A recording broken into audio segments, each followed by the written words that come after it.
안녕하세요, 여러분. 오늘은 독일의 철학자 쇼펜하우어가 평생 연구한 삶의 지혜에 대해 이야기하려고 합니다. 어렵게 들리시나요? 걱정 마세요. 오늘 제가 들려드릴 이야기는 아주 실용적이고 우리 일상과 밀접한 이야기입니다. 혹시 이런 생각 해보신 적 있으신가요? 젊었을 때는 이것저것 다 갖고 싶었는데 이제는 그냥 마음 편하게 살고 싶다. 자식들 잘 되는 것만 보면 되는데 왜 자꾸 욕심이 생길까? 이제는 별것도 아닌 일에 화내고 싶지 않은데 왜 자꾸 마음이 불편할까? 나이가 들면서 우리는 깨닫습니다. 돈, 명예, 소유, 이런 것들이 행복을 주지 않는다는 것을. 그런데도 우리는 계속 무언가를 원하고 무언가에 집착하고 무언가 때문에 괴로워합니다. 오늘 제가 전하고 싶은 메시지는 이겁니다. 욕망에서 자유로워질 때 진짜 평온이 찾아옵니다. 쇼펜하우어는 이것을 평생 연구했고 우리에게 실용적인 지혜를 남겨주었습니다. 자, 편안하게 앉으셔서 제 이야기를 들어주세요. 오늘 이 시간이 여러분의 마음에 작은 평화를 드릴 수 있기를 바랍니다. 첫 번째 이야기, 쇼펜하우어라는 사람. 아르투어 쇼펜하우어는 1788년 독일에서 태어났습니다. 부유한 상인 집안의 아들이었죠. 돈 걱정 없이 자랐고 좋은 교육을 받았습니다. 하지만 어린 쇼펜하우어는 행복하지 않았습니다. 아버지는 사업에만 몰두했고 어머니는 사교계에만 관심이 있었죠. 돈은 많았지만 가정은 차가웠습니다. 17세 때 아버지가 돌아가셨습니다. 자살이었다는 소문이 있었죠. 이 사건은 젊은 쇼펜하우어에게 큰 충격을 주었습니다. 돈도 많고 성공한 사람이었는데 왜 스스로 목숨을 끊었을까? 그때부터 쇼펜하우어는 질문하기 시작했습니다. 인간은 왜 불행한가? 무엇이 우리를 괴롭게 하는가? 대학에서 철학을 공부한 쇼펜하우어는 30세에 중요한 책을 한 권 씁니다. 의지와 표상으로서의 세계. 제목은 어렵지만 내용은 단순합니다. 인간은 끝없는 욕망의 노예다. 하지만 이 책은 완전히 실패했습니다. 아무도 읽지 않았죠. 쇼펜하우어는 좌절했습니다. 나는 세상에서 가장 중요한 진리를 발견했는데 아무도 관심이 없구나. 그 후 30년 동안 쇼펜하우어는 거의 무명으로 살았습니다. 대학 강의를 해도 학생이 몇 명 안 왔고 책을 써도 팔리지 않았습니다. 그런데 신기한 일이 일어났습니다. 60대가 되자 갑자기 사람들이 그의 철학에 관심을 갖기 시작한 겁니다. 나이 든 사람들이 특히 공감했습니다. 인생을 살아본 사람들만이 이해할 수 있는 지혜였으니까요. 쇼펜하우어는 72세에 세상을 떠날 때까지 혼자 살았습니다. 결혼도 안 했고 가족도 없었습니다. 하지만 그는 불행하지 않았습니다. 오히려 평온했습니다. 그는 말했습니다. 나는 고독을 선택했다. 그리고 고독 속에서 평화를 찾았다. 세상의 소음에서 벗어나니 비로소 내 마음이 들렸다. 쇼펜하우어의 삶은 그 자체가 그의 철학이었습니다. 욕망을 내려놓고 단순하게 살고 고독을 즐기는 삶. 두 번째 이야기, 우리는 왜 불행한가? 자, 이제 쇼펜하우어의 핵심 가르침을 말씀드리겠습니다. 그는 인간이 불행한 이유를 아주 명확하게 설명했습니다. 쇼펜하우어는 말합니다. 인간은 끝없는 욕망의 동물이다. 우리는 항상 무언가를 원한다. 그리고 그것을 얻으면 곧 다른 것을 원한다. 예를 들어볼까요? 젊었을 때 우리는 좋은 직장을 원했습니다. 직장을 얻으니 승진을 원했습니다. 승진하니 더 높은 자리를 원했습니다. 높은 자리에 가니 더 많은 돈을 원했습니다. 결혼할 때 우리는 행복한 가정을 꿈꿨습니다. 결혼하니 아이를 원했습니다. 아이가 태어나니 아이가 잘 되기를 원했습니다. 아이가 성공하니 손주를 원했습니다. 끝이 없습니다. 욕망은 절대 멈추지 않습니다. 쇼펜하우어는 이것을 욕망의 수레바퀴라고 불렀습니다. 우리는 이 바퀴 속에서 평생 굴러갑니다. 욕망이 채워지지 않을 때 우리는 괴롭습니다. 갖고 싶은데 못 가지니까요. 하지만 욕망이 채워졌을 때도 우리는 행복하지 않습니다. 잠깐 기쁘다가 곧 지루해지고 다시 새로운 욕망이 생기니까요. 제가 만난 한 할아버지 이야기를 들려드리겠습니다. 이 할아버지는 82세이십니다. 평생 열심히 사셨습니다. 가난한 집에서 태어나 맨손으로 사업을 일으켰습니다. 돈을 벌고 집을 사고 자식들 공부시키고 모든 것을 이뤘습니다.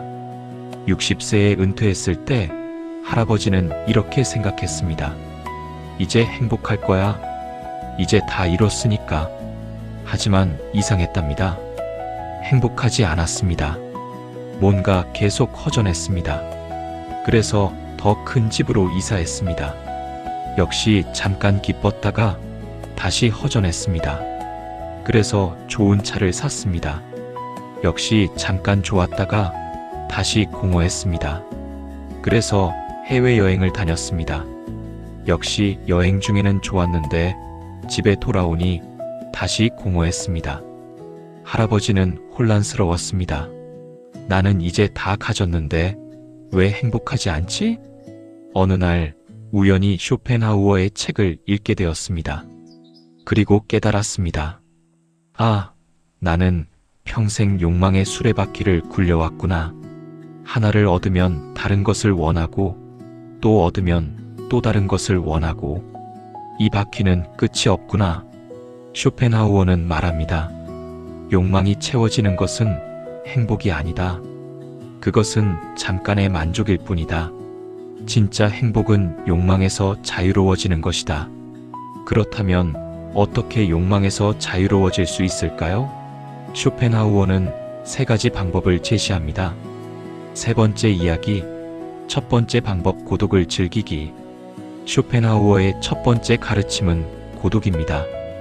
혼자 있는 시간을 즐기라는 것이죠. 많은 사람들이 고독을 두려워합니다. 특히 나이가 들면 더 그렇습니다. 혼자 있으면 외롭고 쓸쓸하고 세상에서 버림받은 것 같습니다. 하지만 쇼펜하우어는 정반대로 말합니다. 고독은 축복이다.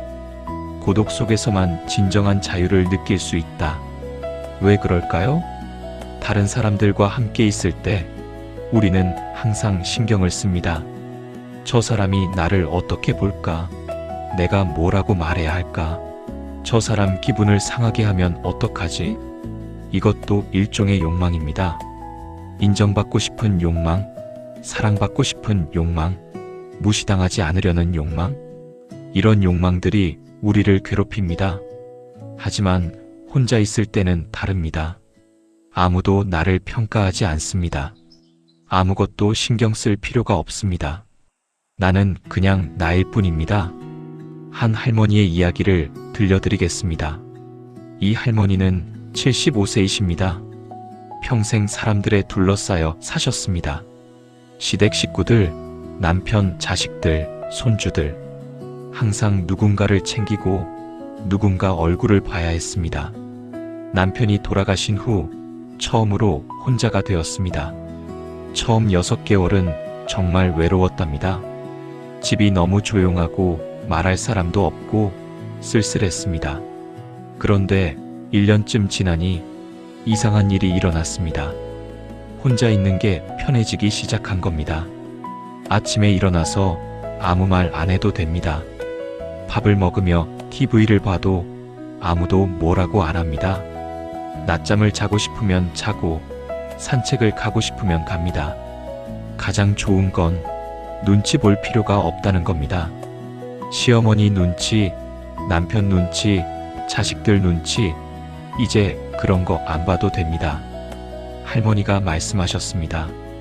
75년을 살면서 처음으로 진짜 내 시간을 갖게 됐어요. 이게 자유구나 싶더라고요. 쇼펜하우어는 말합니다. 고독을 즐길 줄 아는 사람만이 진정으로 자유롭다. 물론 가족과 친구가 중요합니다. 사람은 혼자 살 수 없으니까요. 하지만 항상 누군가와 함께 있어야만 한다면 그것은 의존입니다. 혼자 있어도 편안하고, 혼자 있어도 심심하지 않고, 혼자 있어도 외롭지 않다면 그것이 진정한 자립입니다.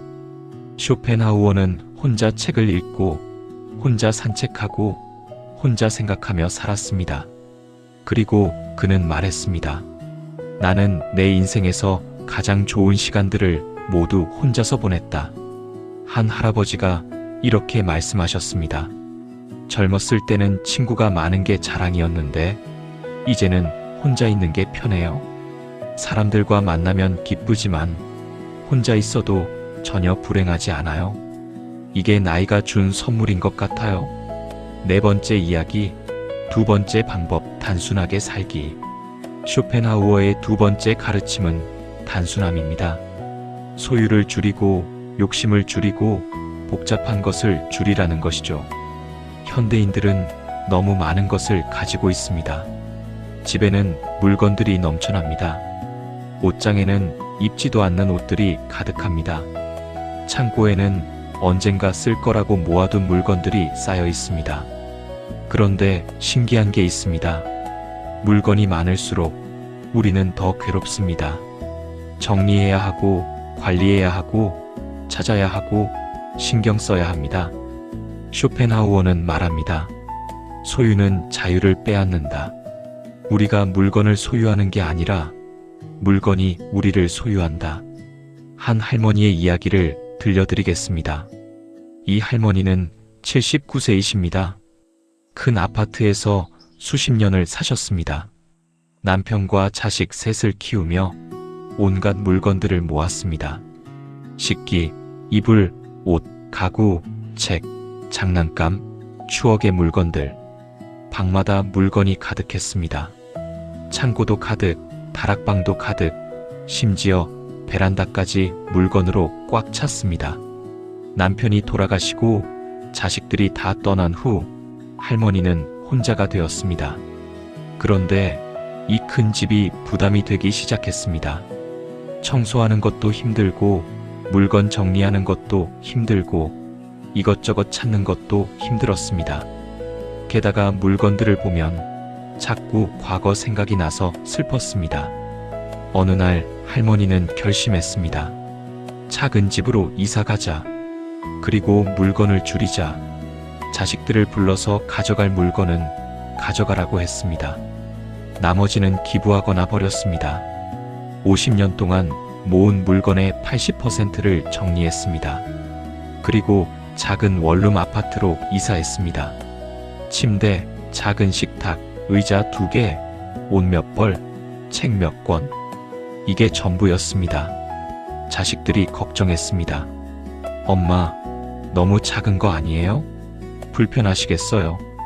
하지만 할머니는 놀라울 정도로 편해졌답니다. 청소는 30분이면 끝납니다. 찾고 싶은 물건은 바로 찾습니다. 관리할 것도 없고 신경 쓸 것도 없습니다. 가장 좋은 건 마음이 가벼워졌다는 겁니다. 물건이 줄어드니 걱정도 줄어들고 마음도 단순해졌습니다. 할머니가 말씀하셨습니다. 50년 동안 물건을 모았는데 알고 보니 그 물건들이 나를 짓누르고 있었어요. 이제 다 버리고 나니 날아갈 것 같아요. 쇼펜하우어는 말합니다. 행복은 우리가 가진 것에 비례하는 게 아니라 우리가 원하는 것에 반비례한다. 적게 원할수록 더 행복하다. 한 할아버지도 비슷한 경험을 하셨습니다. 80세에 시골로 내려가셨는데 작은 집에서 텃밭 가꾸며 사십니다. 할아버지가 말씀하셨습니다. 서울에 있을 땐 이것저것 사고 모으고 바빴는데 여기 오니 딱 필요한 것만 있어도 되더라고요. 아침에 일어나서 텃밭 보고 점심 먹고 낮잠 자고 저녁에 산책하고 이게 전부인데 이게 제일 편해요? 다섯 번째 이야기, 세 번째 방법. 예술과 자연을 즐기기. 쇼펜하우어의 세 번째 가르침은 예술과 자연입니다. 이것이 욕망에서 벗어나는 가장 좋은 방법이라고 했습니다. 왜 그럴까요? 예술을 감상할 때 우리는 욕망을 잊습니다. 아름다운 음악을 들을 때, 좋은 그림을 볼 때, 시를 읽을 때 우리는 순수한 관조의 상태에 들어갑니다. 그 순간만큼은 돈도, 명예도, 걱정도 사라집니다. 오직 그 아름다움에만 빠져듭니다. 자연도 마찬가지입니다. 산을 보거나, 바다를 보거나, 하늘을 보거나, 꽃을 보거나, 자연의 아름다움 앞에서 우리의 작은 욕망은 무의미해집니다. 한 할머니의 이야기를 들려드리겠습니다. 이 할머니는 77세이십니다. 평생 바쁘게 사셨습니다. 남편 뒷바라지, 자식 키우기, 살림하기, 할 일이 너무 많았습니다. 은퇴하고 나서도 손주 봐주기, 집안일, 친척 모임, 여전히 바빴습니다. 그런데 어느 날 문득 내가 뭘 좋아하는지 모르겠더랍니다. 평생 남을 위해 살았는데 정작 나는 뭘 좋아하는지, 뭘 하고 싶은지 아무 생각이 안 났습니다. 그러다 우연히 동네 문화센터 포스터를 봤습니다. 수채화 반수강생 모집. 할머니는 별 생각 없이 등록했습니다. 첫 수업날 할머니는 붓을 들고 종이에 물을 묻혔습니다. 그리고 파란색을 찍어서 하늘을 그렸습니다. 그 순간 이상한 일이 일어났습니다. 모든 생각이 멈췄습니다. 며느리 걱정, 손주 걱정, 건강 걱정, 돈 걱정, 모든 게 사라졌습니다. 오직 붓과 종이와 색깔만 있었습니다. 이 시간이 순식간에 지나갔습니다. 수업이 끝났을 때 할머니는 깨달았습니다. 아, 이게 행복이구나. 그 후로 할머니는 매주 그림을 그립니다. 서툴지만 괜찮습니다. 잘 그리려고 하는 게 아니니까요. 그냥 그림 그리는 그 순간이 좋은 겁니다. 할머니가 말씀하셨습니다. 그림을 그릴 때만큼은 나는 할머니도 아니고 엄마도 아니고 며느리도 아니에요. 그냥 나예요. 77년 만에 처음으로 나를 만난 것 같아요. 쇼펜하우어는 말합니다. 예술은 우리를 일상의 욕망에서 해방시킨다. 그 순간만큼은 우리는 순수한 인식의 주체가 된다. 한 할아버지는 클래식 음악에 빠지셨습니다. 83세이신데 매일 저녁 헤드폰을 쓰고 베토벤을 듣습니다. 할아버지가 말씀하셨습니다. 음악을 들을 때는 아무 생각도 안 나요.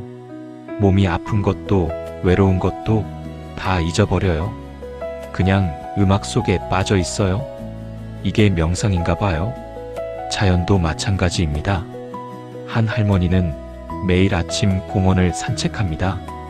봄에는 꽃을 보고, 여름에는 나무 그늘을 즐기고, 가을에는 낙엽을 보고, 겨울에는 맹가지를 봅니다. 할머니가 말씀하셨습니다.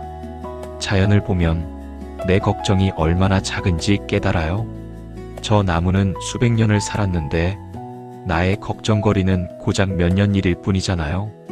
쇼펜하우어는 말합니다. 예술과 자연은 우리에게 평화를 준다.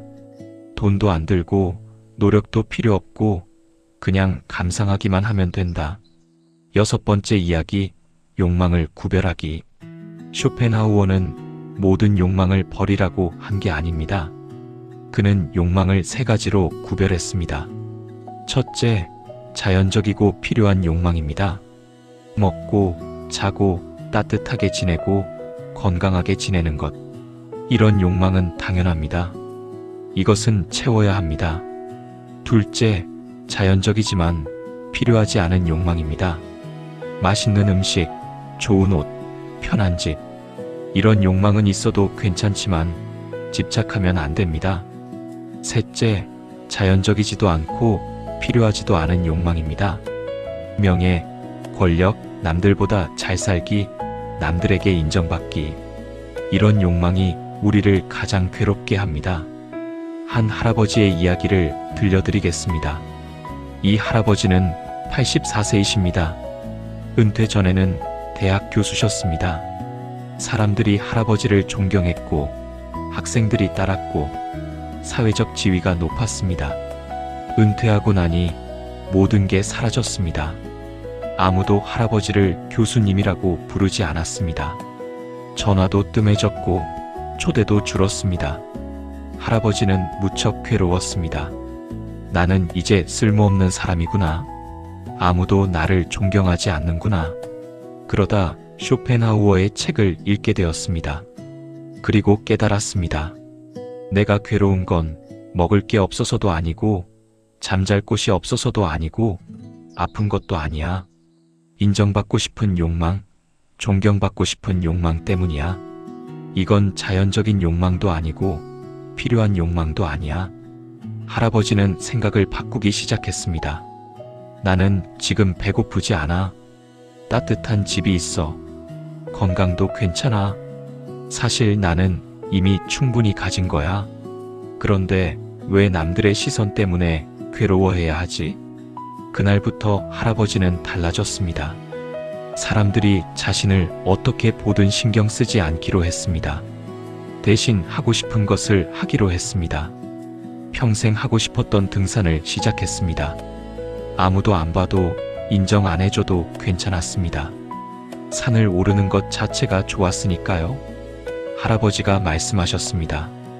교수였을 때는 사람들의 인정이 필요했어요. 그게 없으면 불안했죠. 그런데 그걸 내려놓으니 비로소 자유로워졌어요. 쇼펜하우어는 말합니다. 필요 없는 욕망을 구별하라. 그리고 그것을 내려놓아라. 그것이 평화로 가는 길이다. 또 다른 할머니의 이야기입니다. 76세이신데 평생 남들과 비교하며 사셨답니다. 옆집보다 좋은 차, 친구들보다 좋은 옷, 동창들보다 잘 사는 자식. 항상 비교했습니다. 그리고 조금이라도 뒤처지면 불안했습니다. 은퇴하고 나서도 마찬가지였습니다. 친구들 모임에 가면 누구 손주는 의사래, 누구 아들은 대기업 다닌대, 이런 이야기들. 할머니는 항상 긴장했습니다. 그러다 쇼펜하우어의 강연을 들었습니다. 타인과의 비교는 끝없는 고통이다. 항상 위에 누군가가 있고 항상 더 가진 사람이 있다. 할머니가 깨달았습니다. 나는 평생 남과 비교하느라 정작 내가 가진 것은 못 봤구나. 손주들이 건강하게 자라는 것, 자식들이 평범하지만 행복하게 사는 것, 나 자신이 아직 걸어 다닐 수 있는 것, 이런 것들은 당연하게 여기고 남들이 가진 것만 부러워했습니다. 할머니는 친구 모임에서 더 이상 비교하지 않기로 했습니다.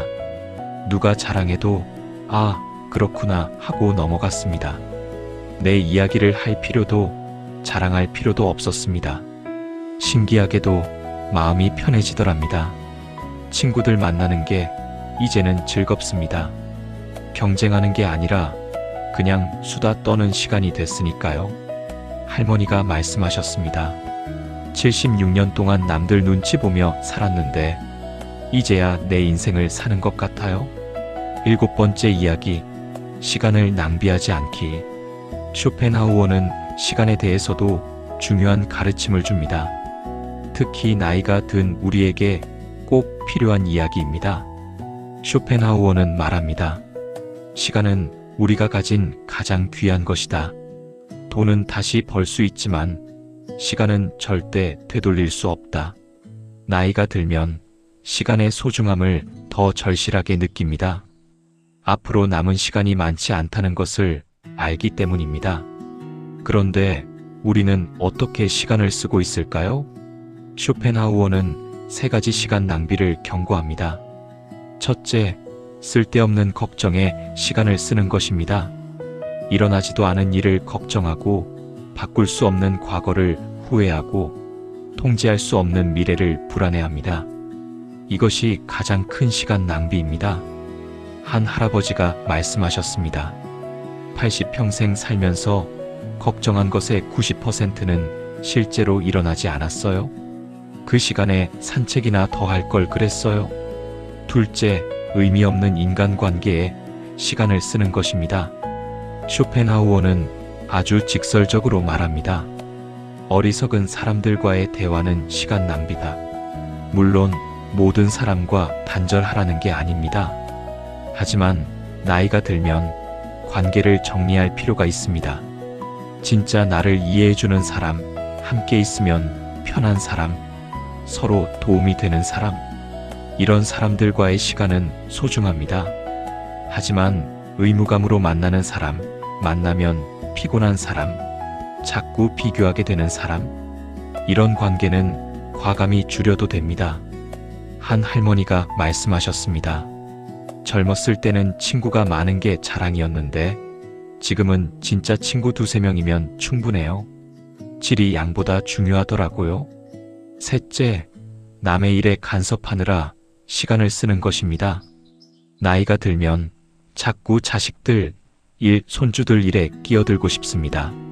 좋은 마음에서 그러는 것이지만 때로는 간섭이 됩니다. 쇼펜하우어는 말합니다. 각자의 인생은 각자가 살아야 한다. 남의 인생을 대신 살아줄 수 없다. 한 할아버지의 이야기입니다.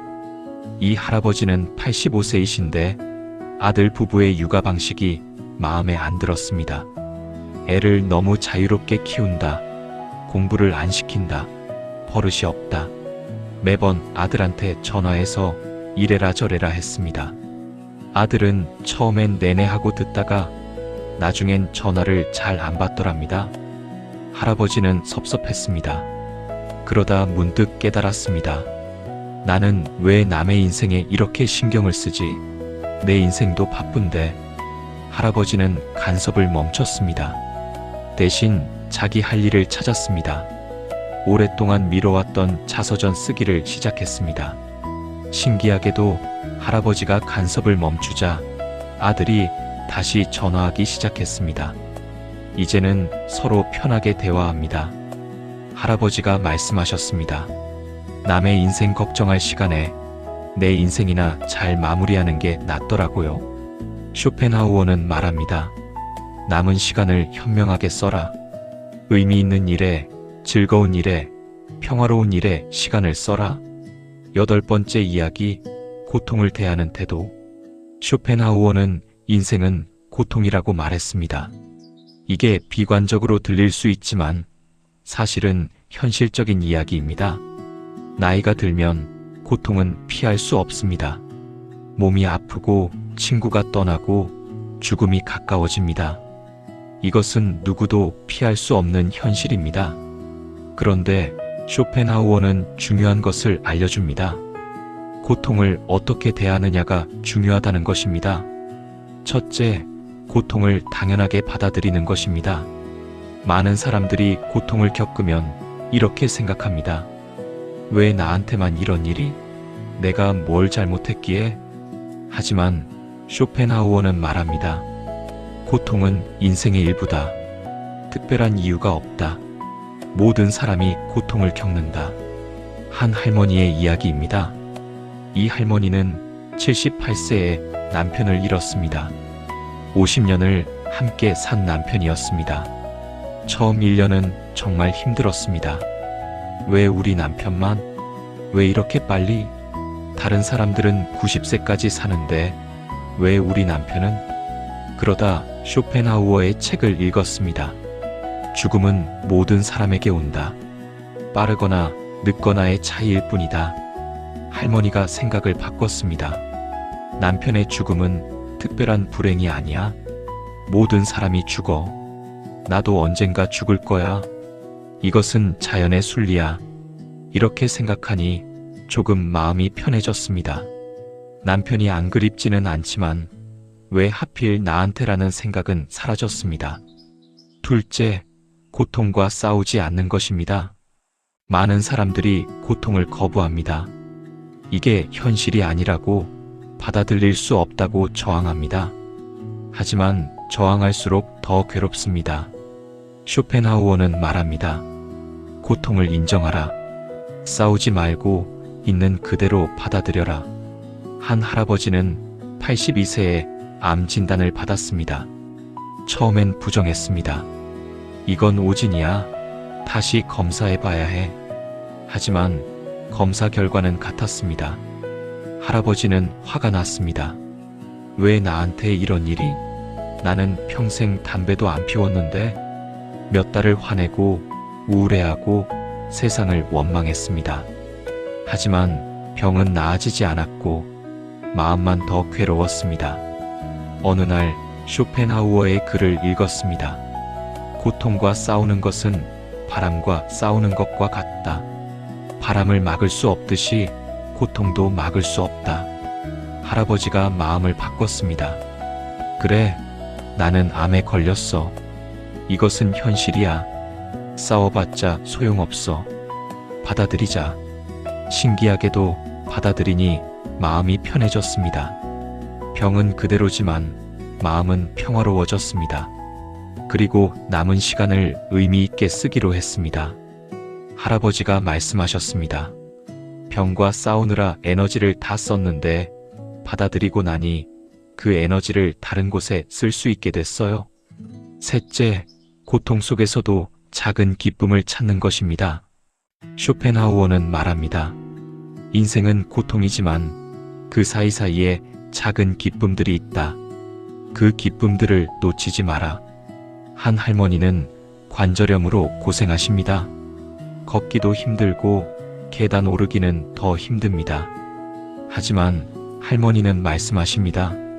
아침에 창밖을 보면 참새가 날아다녀요. 그게 참 예뻐요. 손주가 전화해서 할머니 보고 싶어요 하면 그게 참 좋아요. 저녁에 따뜻한 국 한 그릇 먹으면 그게 참 편해요. 몸은 아프지만 이런 작은 기쁨들이 있어요. 이게 삶이에요. 쇼펜하우어는 말합니다. 고통을 피할 수는 없지만 고통 속에서도 삶을 긍정할 수는 있다. 9번째 이야기, 죽음을 준비하기. 쇼펜하우어는 죽음에 대해서도 솔직하게 이야기합니다. 많은 철학자들이 죽음을 우회적으로 말하지만 쇼펜하우어는 직설적입니다. 죽음은 두려운 게 아니다. 죽음은 그저 끝일 뿐이다. 나이가 들면 죽음이 가까워집니다. 이것은 부정할 수 없는 현실입니다. 친구들이 하나둘 떠나고 자신의 차례도 머지않았다는 것을 압니다. 많은 어르신들이 죽음을 두려워합니다. 하지만 쇼펜하우어는 다르게 생각합니다. 태어나기 전에 우리는 존재하지 않았다. 그때 우리는 괴로웠는가? 아니다. 죽음도 마찬가지다. 죽으면 존재하지 않게 된다. 그것뿐이다.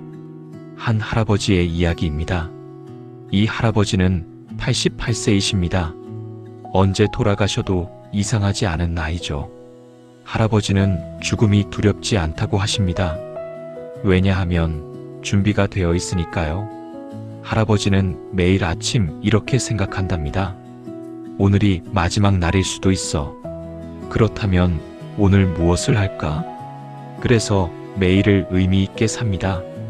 손주들에게 전화하고 좋아하는 음악을 듣고 산책을 나가고 맛있는 음식을 먹습니다. 할아버지가 말씀하셨습니다. 죽음을 두려워하면서 사는 것보다 죽음을 받아들이고 오늘을 사는 게 낫더라고요. 쇼펜하우어는 이렇게 말합니다. 죽음을 준비하는 가장 좋은 방법은 잘 사는 것이다. 의미 있게, 평화롭게, 후회 없이 사는 것이다. 한 할머니는 90세이십니다. 할머니는 자신의 장례식 준비를 다 해두셨답니다. 어떤 옷을 입을지, 어떤 음악을 틀지, 누구를 부를지. 자식들이 처음엔 슬퍼했습니다. 엄마, 왜 그런 이야기를 해요? 하지만 할머니는 말씀하셨습니다. 이게 슬픈 게 아니야. 이게 준비야. 나는 내 삶을 잘 마무리하고 싶어. 후회 없이 가고 싶어. 할머니는 매일 감사일기를 쓰십니다. 오늘 감사한 일 3가지. 그렇게 90년을 돌아보시며 감사한 것들을 기록하십니다. 할머니가 말씀하셨습니다. 죽음이 두렵지 않아요. 나는 충분히 살았어요. 이제는 편히 쉬고 싶어요. 쇼펜하우어는 말합니다. 죽음을 두려워하지 마라. 그보다 잘 살지 못한 삶을 두려워하라. 10번째 이야기, 오늘부터 실천하기. 자, 이제 쇼펜하우어의 지혜를 실제로 어떻게 실천할 수 있을지 말씀드리겠습니다. 첫째, 매일 아침 욕망 점검하기입니다. 일어나서 10분만 조용히 앉아 생각해 보세요. 오늘 나는 무엇을 원하는가? 그것은 정말 필요한 것인가? 며느리가 나를 좋아해 주길 바라는가? 이것은 필요한 욕망인가? 손주가 1등하기를 바라는가? 이것은 내가 통제할 수 있는가? 친구들보다 잘 살기를 바라는가?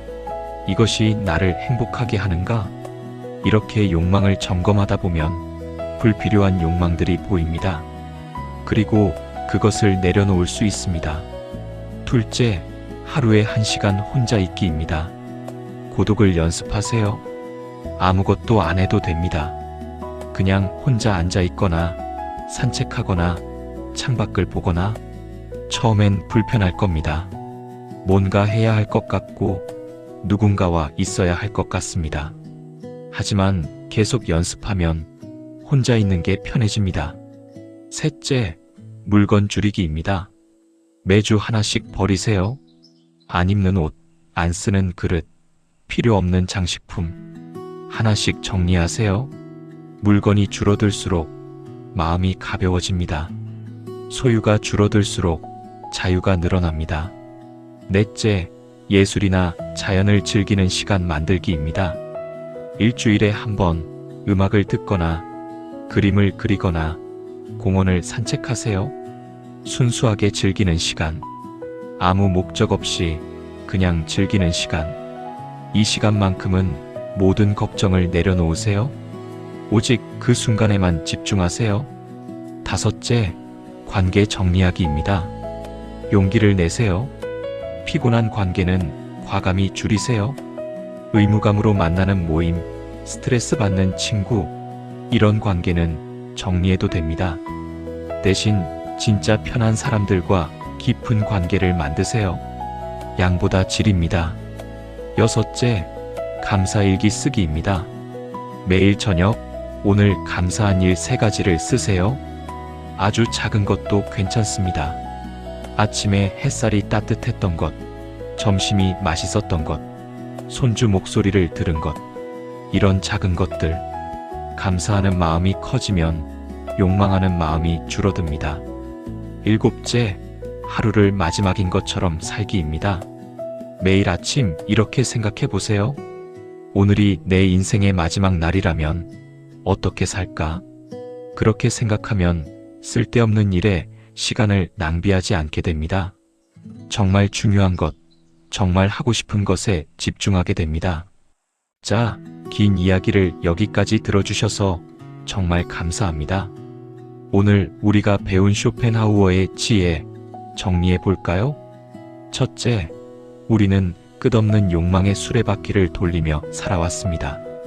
하나를 얻으면 다른 것을 원하고 끝이 없었습니다.